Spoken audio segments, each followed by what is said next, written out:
तो टाटा ने कल एक टीज़र निकाला अपनी न्यू हैरियर ईवी का, और टीज़र के डलते ही यूट्यूब पर हर जगह टाटा की नई गाड़ी हैरियर ईवी के चर्चे होने लगे। और चर्चे होने ही थे क्योंकि चैलेंज ही कुछ इस तरह का था। इस गाड़ी ने कुछ ऐसा कर दिखाया जो कि आज तक शायद ही किसी ईवी गाड़ी ने करके दिखाया हो, जो कि नेक्स्ट टू इम्पॉसिबल टास्क था। इस गाड़ी ने केरला में सिचुएटेड एलिफेंट रॉक को क्लेम किया, जिसकी हाइट अप्रॉक्सीमेटली 3937 फीट थी, जो कि काफ़ी ज़्यादा है।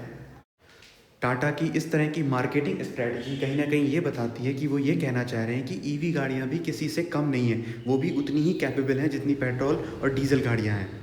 अब अगर हम बात करें इस गाड़ी के फ्रंट लुक की, तो टाटा ने कुछ खास चेंजेस नहीं किए हैं। आप देख ही पा रहे होंगे इस फोटो में।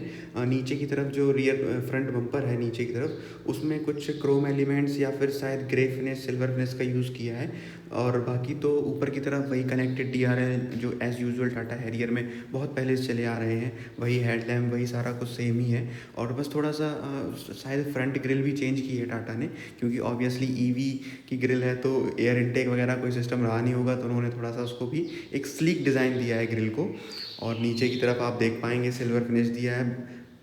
मुझे क्या लगता है ना कि टाटा की हैरियर ईवी टाटा का अब तक का सबसे ज़्यादा फाइनेस्ट प्रोडक्ट होने वाला है, क्योंकि इस गाड़ी में टाटा ने बैटरी वगैरह का भी बहुत ध्यान दिया है कि लॉन्ग रेंज मिड रेंज ये सारी चीज़ें उन्होंने ध्यान दिया है। और मुझे लगता है इस गाड़ी में सबसे ज़्यादा लॉन्ग रेंज की बैटरी आती है एज़ कम्पेयर टू टाटा की अदर गाड़ियों में।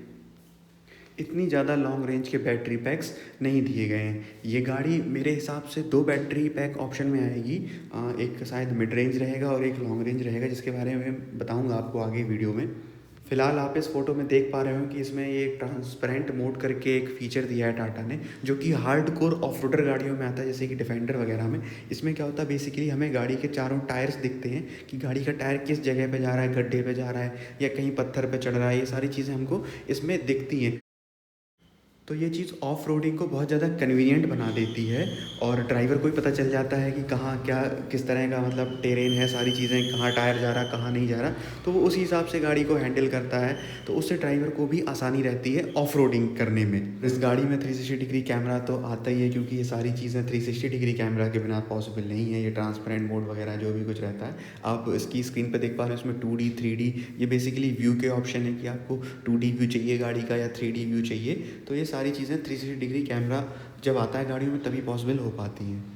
और इस गाड़ी में land rover type gear knob आता है, लेकिन वो ऑब्वियसली गियर चेंज करने के लिए नहीं, वो टेरेन चेंज करने के लिए कि आपको किस तरह के टेरेन में गाड़ी चलानी है। आप देख पा रहे होंगे इस फोटो में, जैसा कि आपको जिस तरह के टेरेन में गाड़ी चलानी हो उसी तरह का आप एडजस्ट कर सकते हैं। इसमें कई सारे मोड दे रखे हैं। इस तरह का कुछ इसका डिज़ाइन है, जैसे इसमें आप देख पा रहे होंगे मड रट्स, रॉक क्रॉल और आईसी रोड्स और डेजर्ट रोड, हाईवेज, इस तरह का सारा ऑप्शन दे रखा है कि बेसिकली आपको जिस तरह के टेरेन पे गाड़ी चलानी हो उस तरह का आप इसमें मोड सेलेक्ट कर दीजिए। और गाड़ी का इंजन तो खैर है ही नहीं इस गाड़ी में, गाड़ी की मोटर उसी हिसाब से पावर डिलीवर करेगी गाड़ी में।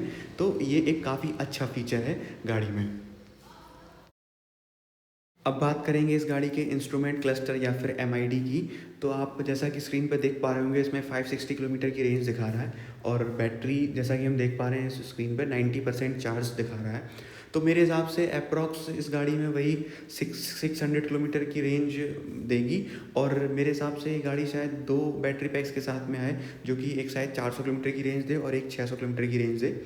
तो इस तरह का इसका रहेगा। और प्राइस में भी अंतर रहेगा ऑब्वियसली। 400 किलोमीटर की रेंज वाली गाड़ी थोड़ी सस्ती रहेगी, 600 किलोमीटर की रेंज वाली गाड़ी थोड़ी सी महंगी रहेगी। और इसमें फुली डिजिटल इंस्ट्रूमेंट क्लस्टर देखने को मिल जाएगा, जो कि टाटा की हैरियर में आ ही रहा है अभी भी इस टाइम पे ही। तो वही फुली डिजिटल इंस्ट्रूमेंट क्लस्टर है। और तो ऐसा कुछ खास है नहीं इसमें इस स्क्रीन में फ़िलहाल। देखते हैं आगे और क्या गाड़ी जब अनलीज़ होगी तब पता चलेगा कि और क्या क्या फ़ीचर्स हैं इस MID में। टाटा ने इसे 4x4 ना बोल करके कुछ QWD डुअल मोटर जैसा कॉन्सेप्ट दिया है। बेसिकली आगे की तरफ एक मोटर, पीछे की तरफ दो मोटर, ऐसा कुछ सिस्टम रहने वाला है। अब देखते हैं कि क्या है, जब अनलीज़ होगी मार्केट में तब पता चलेगा कि क्या सारी चीज़ें हैं। अभी तो फ़िलहाल इसकी प्राइसिंग के बारे में भी कुछ पता नहीं है, लेकिन अगर मेरे हिसाब से अप्रॉक्स 25 से 30 लाख के बीच में ये गाड़ी रहने वाली है मार्केट में। फ़िलहाल तो टीज़र देख के इतना ही कुछ पता चल पा रहा है इसके बारे में। बाकी जब मार्केट में आएगी, लोगों के हाथ में आएगी, तब बताएंगे कि क्या कैसा इसका परफॉर्मेंस है, सारी चीज़ों के बारे में तब बात करेंगे।